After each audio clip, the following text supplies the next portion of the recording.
selamat pagi. Wah, pagi-pagi emang kudu olahraga. Ya minimal stretching lah, kayak tadi saya barusan ya kan. Karena kata orang, kalau stretching itu otot-otot jadi lentur, udah siap nih beraktivitas. Karena pagi hari ini saya akan mengikuti kegiatan dari Direktur Utama BPJS Kesehatan, Bapak Prihati Pujowaskito. Jadi kita harus sehat. Yuk, let's go!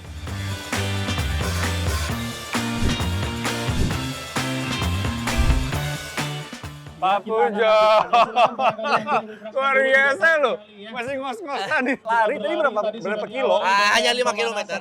Hanya lagi. 5 kilo. Kita bukan pelari tapi kita ambil tiap hari. Semua adalah usaha untuk sehat. Kalau kita lari, jantung berdetuk lebih cepat, aliran darah cepat, menggesek-gesek dinding pembuluh darah.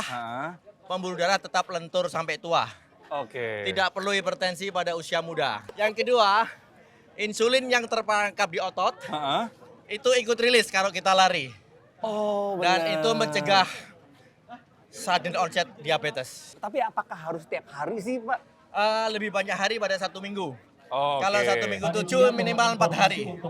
Minimal 4 hari. Minimal 4 hari. Kita harus berkeringat endurance. Oh, oke. Kalau berkeringat senam nggak ada keringat nggak ada manfaat. Kalau ada banyak yang bilang, kalau udah usia, kita harus juga tahu diri, jangan terlalu yang berat-berat. Bukannya olahraga lari itu termasuk yang berat. Itu benar. Kalau nggak biasa lari jangan lari, tapi jogging. Oh, jogging. Ya sampai berkeringat. Tapi kalau yang dia sudah pelari, jangan berhenti lari. Oh, Kalau oke. berhenti lari lututmu sakit. Ini akan kita rasakan 5-10 tahun ke depan. Oh, jadi efeknya Ya, nggak saat itu efeknya juga? sekarang dan jangka panjang. Oh, Yang oke. paling penting adalah jangka panjang. Kalau promotif, preventif kita kuatkan, belanja kesehatan Indonesia jauh lebih murah dari sekarang. Bener. Tidak Kalau lari semua ke sehat rumah ya. sakit, Bener. tapi lari ke keringat. Ini kira-kira dari rombongan Bapak ada yang nggak biasa lari nggak, Pak? Yang Bapak tahu siapa yang nggak biasa lari? Rata-rata lari. Lari. Rata-rata lari karena ikut terus. Pak, boleh nggak, Pak? Dengan Pak siapa? Rahmat Asri Tonga. Pak Rahmat di BPJS Kesehatan sebagai Saya Deputi Direksi Wilayah Jateng DIY. Siap. sudah kenal sama Pak Pujo Wah, berapa lama? tentu. Saya mengenal beliau lulusan terbaik UNS. Jadi saya sudah kenal Oh, beliau. jadi dari satu alma mater ya? Alma mater, siap. Terus larinya udah baru kenal sama Pak Pujo apa sebelumnya udah lari? Sebelumnya saya sudah lari. Oh, udah lari? Sudah Jadi Sudah. enteng ya kalau diajak lari tiap Ah, hari? enggak juga. Oh, enggak juga? Jujur, saya suka. Beliau Saya suka luar nih. biasa, beliau luar Oh biasa. gitu ya? Tapi semangat yang penting semangat. Semangat ya? Jadi sekarang akhirnya lebih semangat lagi karena Jadi semangat diajakin karena ya? Pak Dirut lari, jadi semuanya ikut lari. Pak, olahraga udah, asupannya gimana? Ini mumpung sama dokter jantung nih kita. Tanya mumpung gratis konsultasi. Kalau bisa konsul ke dokter gizi bisa, tetapi yang paling gampang adalah kurangi GGM. Apa itu? Gula, garam, minyak. Gula, garam, minyak, Pak. Itu enak-enak semua, Pak. Gimana itu cara Yang nguranginnya? gampang saja. Gula, kalau bisa minum teh tawar, teh tawar. Oke. Ya, di negara ini kadang-kadang less sugar lebih mahal Oh, gitu? daripada. Iya, harusnya dibalik. Bener ya? Ya, harusnya beli yang manis-manis lebih mahal dong, Benar, harusnya. benar. Terus kalau mau beli yang manis-manis, tanya dulu pesertanya aktif apa enggak. Oh. Nah, kalau peserta Kalau enggak. BPJS-nya enggak aktif, jangan beli manis-manis. Garam, Pak. Garam itu kan juga kalau nggak ada garam tuh kayak nggak enak gitu di Ya lidah. sedikit. Oh, Ya, pokoknya tidak boleh. berlebihan. Ya, nanti hilang Oke. dengan keringat. Nikmati, batasi, imbang.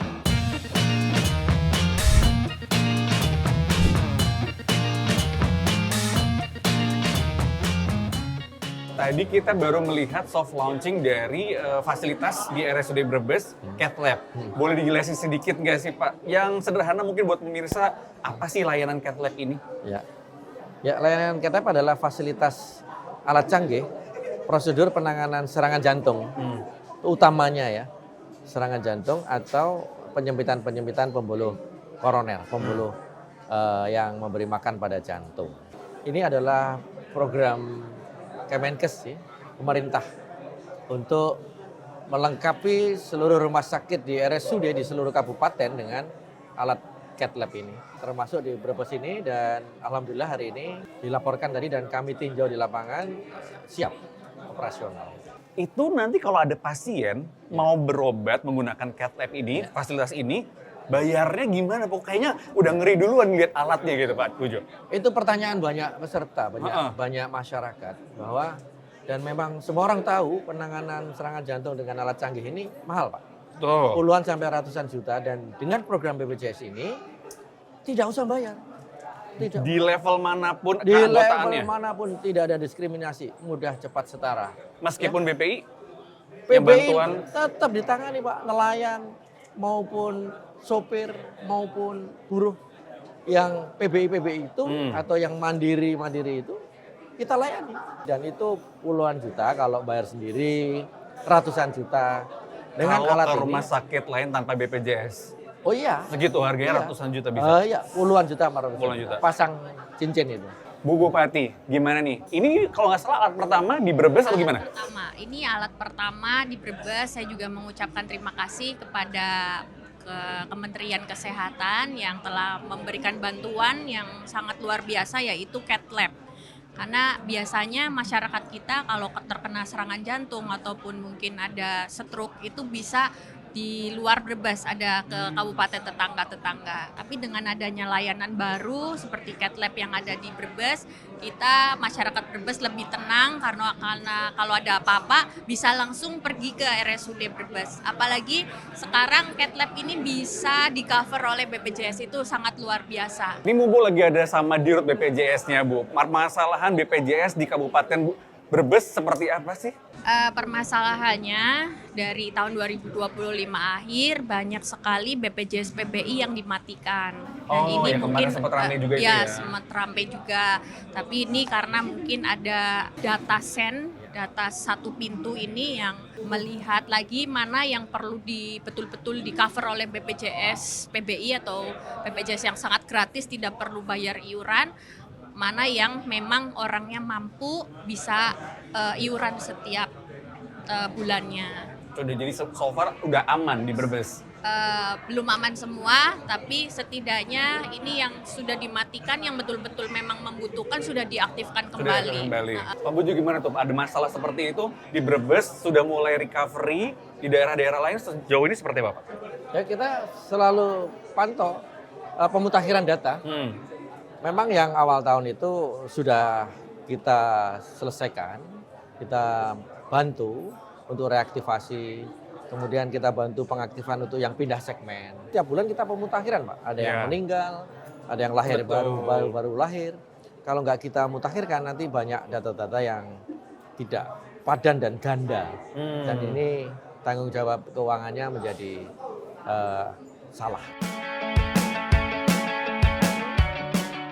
Bu, anggota BPJS dari apa? Mandiri apa PNS? Yang gratis. Oh, PBI. PBI nih. Sekarang berobat apa? Berobat jantung. Wow. Pakai BPJS. Bayarnya Gratis. Gratis dari pertama. Yang penting. Yang penting itu. Dari 2015? Iya. Gimana Bu dengan BPJS ini? Alhamdulillah sih. Alhamdulillah ya. Susah nggak sih Bu ngurusnya waktu dulu tahun 2015, berarti sekitar 11 tahun yang lalu, susah nggak ngurusnya? Gampang? Gampang banget ya? Terus selama proses 10 tahun ini pelayanannya sempet nggak ada yang kayak, ya ada yang bagus, ada yang aduh kadang-kadang dicuekin, ada nggak kayak gitu? Udah sih, baik semua. Hai, Bro. Alhamdulillah. Mantap, Pak. Beres. Ini Pak Pujo, Direktur Utamanya BPJS Kesehatan, ada yang mau disampaikan? Mungkin ada saran? Terima kasih ya Pak. Ya. Terima kasih. Ya. Nampaknya penyakit jantung lumayan banyak ya? Memang kalau pada usia-usia begini menjadi risiko. Maka yang kita ajak lari itu yang muda-muda. Yang tua jalan. Yang tua jalan. Itu akan bisa memicu itu. Selain jantung, apalagi sih Pak penyakit yang parah ya? Apa istilahnya penyakit yang kronis? Ya, banyak. Yang banyak ditangani oleh BPJS. Katastropik, kalau program pemerintah kan KJSU. Kanker, jantung, stroke, urologi, ya, urologi itu bagian-bagian yang katastrofik dan biayanya lumayan banyak. Misalkan Pak, ketika ada anggota dari BPJS itu mengalami diskriminasi, apa yang harus dilakukan oleh masyarakat untuk ya protes mungkin gitu? Kita punya saluran Pandawa namanya, 24 jam itu 08118 165 165. Administrasi kepesertaan boleh komplain di situ, akan langsung dijawab. Ada lagi satu mobil JKN, dan yang paling penting di rumah sakit kita ada petugas BPJS 1. Bantu ini. Satu siap membantu. BPJS 1 gitu. siap membantu. Oh, Ya, balik. apa aja Mas? Bantu apa aja Mas? Kalau misalkan ada peserta yang BPJS yang mungkin ada kendala ya, kita bisa membantu, akan menyampaikan ke kantor barangkali datanya ada yang bermasalah, atau mungkin juga ketika ada kendala rujukan itu kita bisa bantu. Nanti disampaikan dengan bagian terkait. Itu akan teratasi saat itu juga Betul. atau butuh waktu? Langsung teratasi. Langsung teratasi. Iya, langsung Jadi teratasi. paling menunggunya tadi koordinasi tadi Betul. seperti itu. Iya betul. Itu udah menyebar Pak semua ke seluruh Indonesia? Memang idealnya seluruh Seluruh. Indonesia, Hmm. satu rumah sakit, tapi sekarang baru 1/6 ya. 1/5. Nanti ke depan kita akan tambah-tambah. Oke, itu kalau misalkan pasien mengalami kendala, ketika rumah sakit juga mengalami kendala untuk melakukan pelayanan terkait dengan BPJS segala macam, itu juga bisa komplain juga nggak sih ke BPJS Bisa. Kesehatan? Bisa juga. Bisa lewat BPJS 1. BPJS 1 nanti Oke. menyampaikan ke bagian terkait.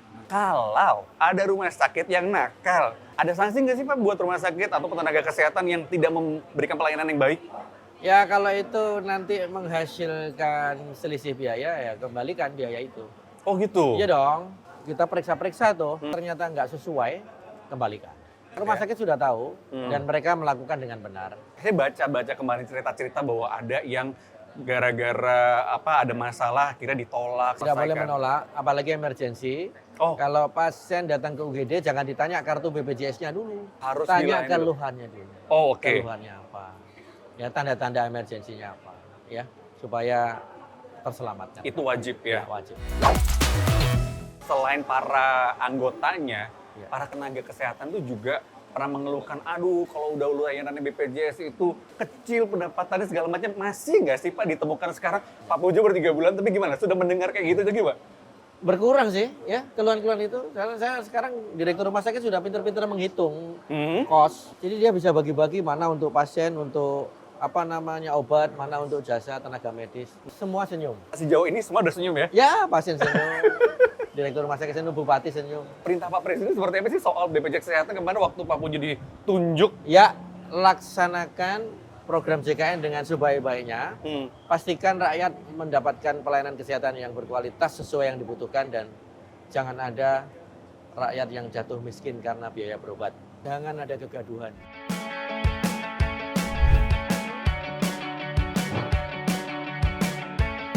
Pak, selama ini saya memahaminya bahwa ketika persalinan, proses persalinan itu kan kalau di asuransi biasa nggak cover ya. Tapi ternyata BPJS ke cover, Pak. Oh kita cover. Oh gitu ya? Semua kita cover, persalinan juga. Apalagi ya ada penyulit ya. Kita akan sampai operasi. Kita akan sarankan setiap ibu hamil itu kontrol teratur untuk ANC, antenatal care. Itu bisa sampai 10 T ya. Tensi, timbangan, tekanan darah semuanya itu diukur. Tablet FE ya. Kemudian juga yang penting adalah bila tidak ada indikasi, lahir normal saja di puskesmas bisa. Bisa ya? Bisa, atau dengan dokter umum atau dengan bidan itu bisa. Ya, kalau misalkan ada penyulit dan itu diketahui tanda-tandanya segera dirujuk ke rumah sakit untuk tindakan operasi. Tapi jangan mudah-mudah dioperasi deh, ya kalau nggak ada indikasi. Lebih baik normal. Ya. Tapi kalau misalkan harus terpaksa dilakukan operasi sesar, Ya. itu juga tetap tercover. Tercover sampai anaknya juga. Oh, oke. Ya, anaknya itu sampai 28 hari kita harus segera daftarkan ke Kemensos untuk misalkan dia PPI, anaknya bisa PPI juga. Serta dan dokter rumah sakit semua harus sama bahasanya bahwa yang kita berikan adalah pelayanan berkualitas yang dibutuhkan, bukan yang diinginkan. Oke. Nah, kadang-kadang ini menjadi gap komunikasi pelayanan di lapangan. Yang dibutuhkan dan yang diinginkan. Ya. Itu gimana caranya menyadarkan kepada masyarakat itu Pak? Sejauh Ya, mana? kalau memang dia kelas 3, ya dilayani di kelas 3. Jangan dikit-dikit minta sana naik kelas dengan fasilitas kelas 3 cukup. Sebenarnya iurannya kalau saya lihat 150 untuk kelas 1, 100 untuk kelas 2, kemudian ada kelas 3 juga, kemudian ada kelas yang memang dibantu oleh pemerintah yang Ya, mendapatkan subsidi. Ya. Nah, sejauh ini pandangan Bapak melihat apa sih yang jadi masalah? Kok kayaknya masyarakat tuh kayaknya susah banget sih suruh bayar iuran. Ya sebetulnya memang tidak semuanya seperti itu. Ada kelompok-kelompok tertentu yang kita tahu bukan di desil 4 ke bawah ya. Itu biasanya memang kelompok informal ini yang mandiri tentunya biasanya menunda-nunda itu karena memang ya alasan penghasilannya pas.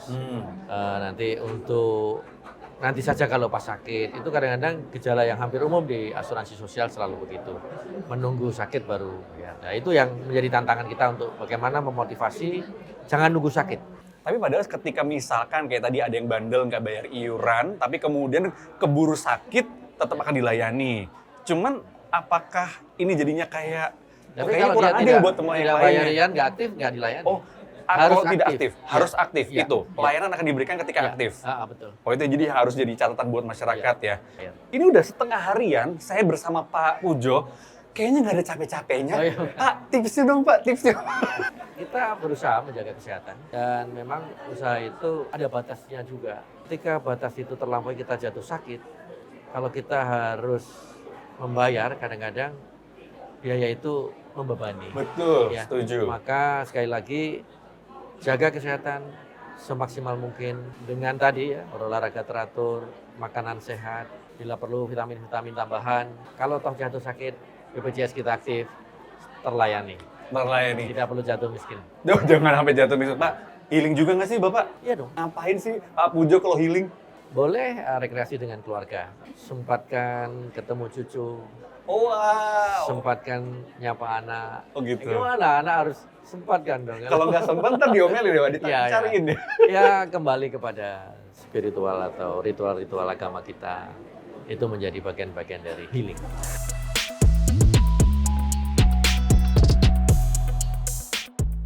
Pak Pujo, tadi saya melihat ada BPJS Kesehatan Keliling. Ya. Apa ini Pak? Mobil apa? Ya, mobil ini bisa menjadi layanan keliling BPJS.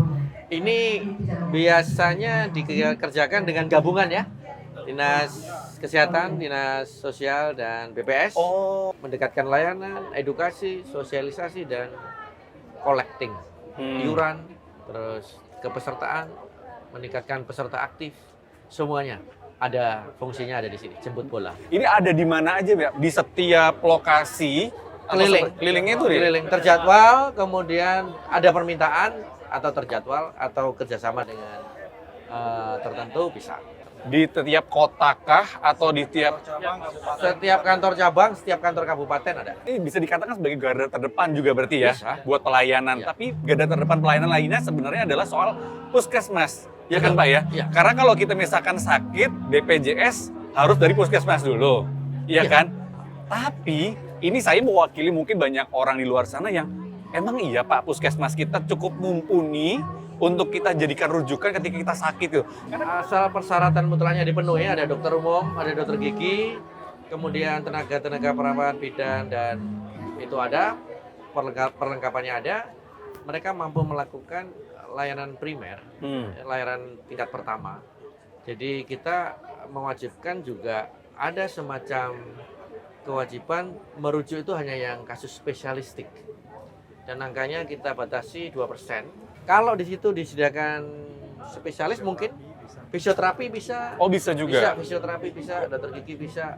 Karena ini kapitasi, kalau di situ dokternya mempunyai kelebihan misalkan menggunakan USG, itu bisa dilakukan pelayanan.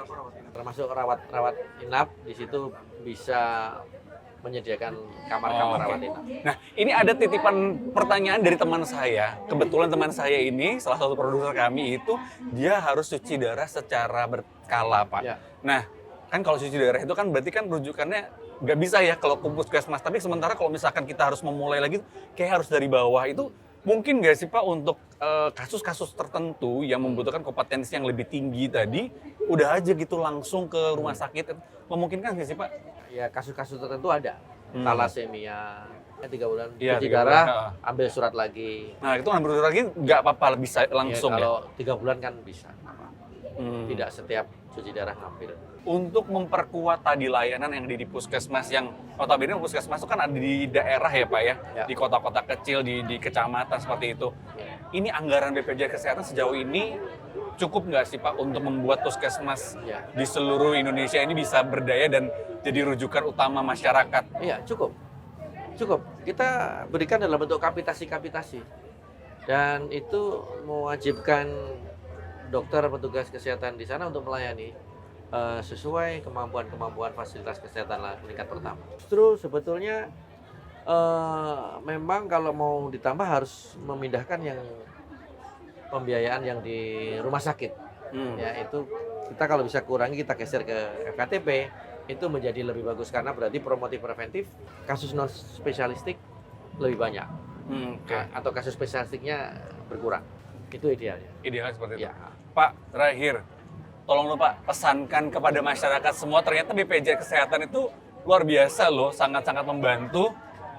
Coba diyakinkan Pak, masyarakat Pak. Silakan Saya Pak. tidak pernah bosan mengingatkan bahwa BPJS ini adalah semangat gotong royong, adalah menjadi peserta dengan membayar iuran. Jangan sampai kita terlambat dan menjadi tidak aktif. Ketika sakit, kita bisa menjadi kesulitan-kesulitan untuk kecepatan pelayanan. Ya, selalu dengan semangat gotong royong, kita pelihara kepesertaan kita aktif sehingga kesehatan kita terdukung. Ya, dan sekali lagi jaga kesehatan masing-masing secara olahraga teratur, makan makanan yang bergizi, jangan yang banyak gula, garam, minyak. Ingat itu. Dengan gotong royong semua tertolong. Dengan gotong royong semua tertolong. Pak Prihatim Jawaskito, terima kasih sudah bolehin saya ngikutin hampir seharian ke aktivitas Bapak. Sampai di sini perbincangan saya dengan Direktur Utama BPJS Kesehatan. Sampai di sini Point of View. Salam SCTV.